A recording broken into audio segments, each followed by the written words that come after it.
ఈరోజు అనంతపురం నగరంలో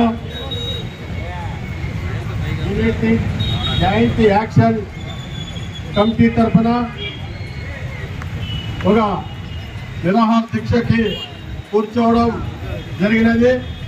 మరి ఈ దీక్షకు సభాధ్యక్షులుగా జయప్రన్న గారికి ప్రత్యేకంగా ధన్యవాదాలు తెలియజేసుకుంటున్నాం. ఎందుకంటే ఈ దేశంలో అన్ని మతాలు, అన్ని కులాలు అందరూ కలిసి ఎంతో చక్కగా జీవిస్తున్న సమయాన్ని చూసి భారతదేశాన్ని పాలిస్తున్న పాలకులు ఓర్చలేకపోతున్నారు. అరే, ఈ దేశము మతాలు రెచ్చిపోతాయంటే రెచ్చిపోకుండా ఉన్నారు, కులాలు విడిపోతారంటే విడిపోకుండా కలుస్తున్నారు. వీళ్ళు ఏ రకంగా విడగొట్టాలి, మేము ఇంకా 10 సంవత్సరాలు ఎట్లా రాజ్యమేరాలని చెప్పి పైన బీజేపీ ప్రభుత్వము ఒక కుట్ర రాజకీయాలు చేస్తున్నది. మరి ఆ కుట్ర రాజకీయాలలో నేటి పాలకులు ఆంధ్రప్రదేశ్ ముఖ్యమంత్రి కూడా బలైపోవడానికి సిద్ధంగా ఉండాలని చెప్పి మేము ఈ సభాముఖంగా అనుమానించాల్సిన అవసరం వస్తుంది. మరి పవన్ కళ్యాణ్ గారు, చంద్రబాబు నాయుడు గారు ఖచ్చితంగా ఈ అంశం పైన ఆలోచించాలి. ఎందుకంటే ఆంధ్రప్రదేశ్లో ముస్లిమ్స్ కానీ, మైనార్టీలు కానీ, ఎస్సీ ఎస్టీలు కానీ, బీసీలు కానీ ఎంతో కలిసి మెలిసి ఎంతో చక్కగా ఒకరి పండుగలు ఒకరు ఎంతో గౌరవంతో చేసుకుంటూ ముందుకు నడుస్తున్న రాష్ట్రం ఏదైనా ఉందంటే ఆంధ్రప్రదేశ్ రాష్ట్రం. మరి ఈ రాష్ట్రంలో ఇంత అన్యాయం జరుగుతుంటే మీకు ఓట్లు వేయలేదా? Muslims vote వేయలేదా? మరి ఒక ముస్లిం సమస్యనే ఇదే. కాబట్టి ఇప్పటికైనా కూటమి ప్రభుత్వం ఖచ్చితంగా ఆలోచించాలి. బీజేపీ తల ఊపితే మీరు కూడా తల ఊపితే మీ తలలు కిందికి రాలిపోతాయి. రేపు ఎన్నికల్లో వచ్చినప్పుడు ఈ ప్రజా ఆగ్రహానికి గురి అవుతారు. ఎందుకంటే ఇక్కడ భారతదేశ చరిత్ర ఒకసారి చూడండి. 70 సంవత్సరాల చరిత్రలో మరి ఎంతో అన్యాయంగా కలిసి జీవిస్తున్న దేశం ఇది. ఈ దేశాలలో ఏదైనా గొప్ప దేశం ఉందంటే మన భారతదేశ చరిత్రే. మరి ఈ దేశంలో రాజ్యాంగం రాసినది డాక్టర్ బాబా గారు. మరి ఆయన రాసిన రాజ్యాంగాన్ని ఈ రోజు కాల రాకేస్తున్నారు. ఆయన తెచ్చిన రాజ్యాంగాన్ని ఈ రోజు మీకు నచ్చడం లేదు. అందుకే ఒక్కొక్కసారి ఒక్కొక్క మతాన్ని, ఒక్కొక్కసారి ఒక్కొక్క కులాన్ని కొల్లగొట్టడానికి ఈ రోజు బీజేపీ ప్రభుత్వము ఒక పెద్ద రాజకీయ కుట్ర చేస్తుందని చెప్పి మేము సభాముఖంగా తెలియజేస్తున్నాం. ఖచ్చితంగా ఈ సమాజంలో ఉండే ప్రతి పౌరుడు, భారతీయ ప్రతి పౌరుడు ఆలోచించాలి. ఒక్క బోర్డుతో మీరు ఎందుకు పోవాల్సి వచ్చింది? ఒక్క బోర్డుతో ఏమైనా అన్యాయాలు జరుగుతున్నాయా? వాళ్ళు ఎవరైనా సొంతానికి వాడుకుంటున్నారా? వాళ్ళకి ముస్లింస్ కి చట్టాలు ఉన్నాయి.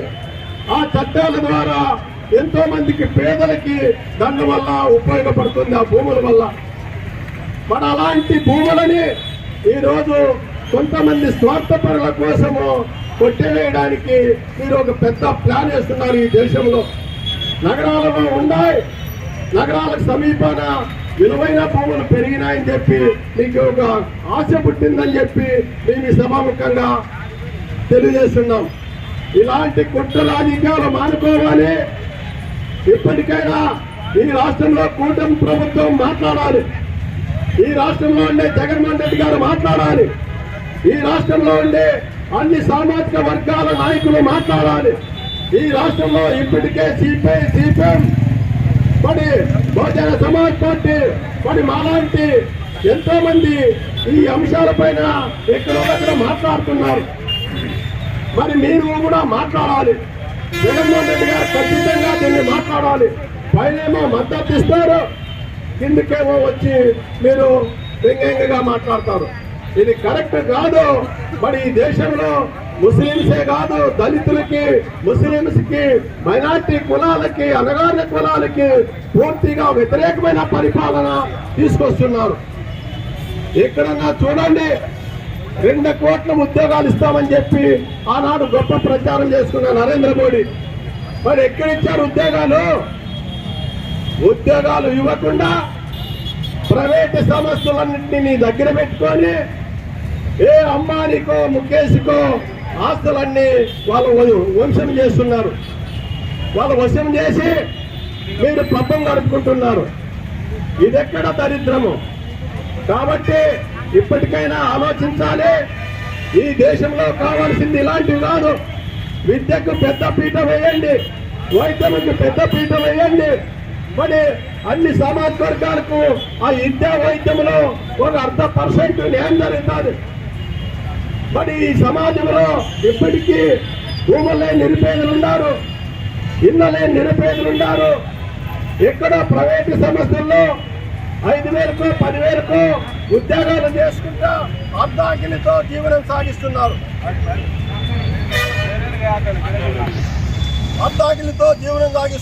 రాజకీయాలు ఇప్పటికైనా మానుకొని ఒక యాక్ట్ అనేది ఉంది పేదలందరికీ. ఆ యాక్ట్ ద్వారా ఖచ్చితంగా జీతాలు ప్రైవేటు సంస్థలో ఇవ్వాలని చెప్పి మేము డిమాండ్ చేస్తున్నాం. మరి ఆ ప్రైవేటు సంస్థలో పనిచేస్తున్నదంతా ముస్లింస్ బిడ్డలు, బీసీల బిడ్డలు, అనగారిన కులాల బిడ్డలు.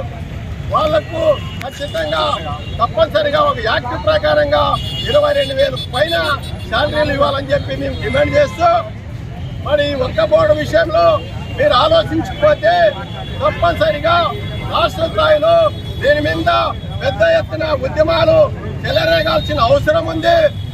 మరి ముస్లింస్ సమస్య కాదు, ఇది దేశ సమస్య. ఈ దేశ సమస్య అందరూ కలిసి ఉన్నారు. సెక్యులర్ దేశం, ఈ దేశం సెక్యులర్ దేశం.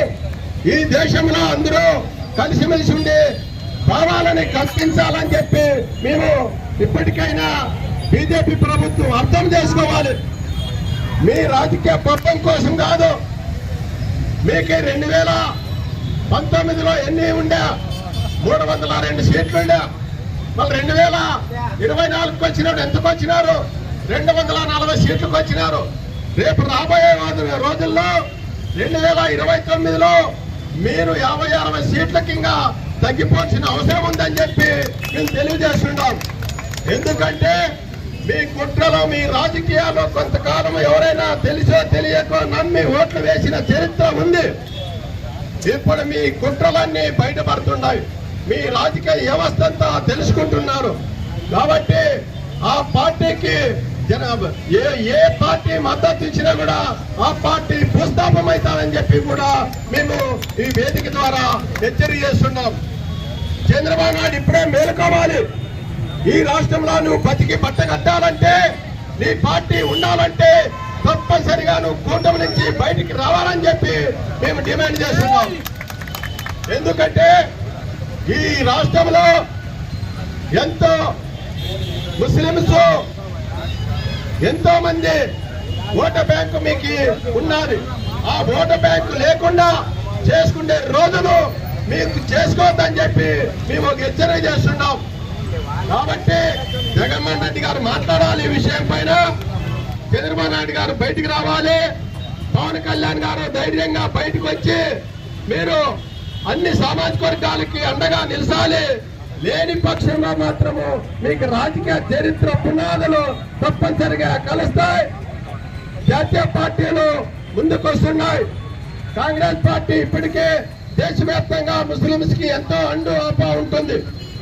అదేవిధంగా బహుజన్ సమాజ్ పార్టీ ఎంతో బాధ్యతగా మీకు అండ ఉంటుంది. సిపిఐ సిపిఎం పార్టీలు కూడా మీకు అండ ఉన్నాయి.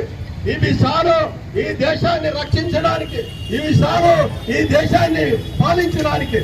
మరి మీ ఇష్టం వచ్చినట్లు పాలిస్తే మాత్రము ఇక్కడ చూస్తూ ఎవరు ఉండరని చెప్పి మేము హెచ్చరిక చేస్తూ, మరి మాకు ఈ అవకాశం ఇచ్చిన మా పెద్దలందరికీ కూడా శిరస వహించి నేను పేరున ప్రత్యేకంగా ధన్యవాదాలు తెలియజేసుకుంటున్నా. PC సమన్వయ కమిటీ తరఫున.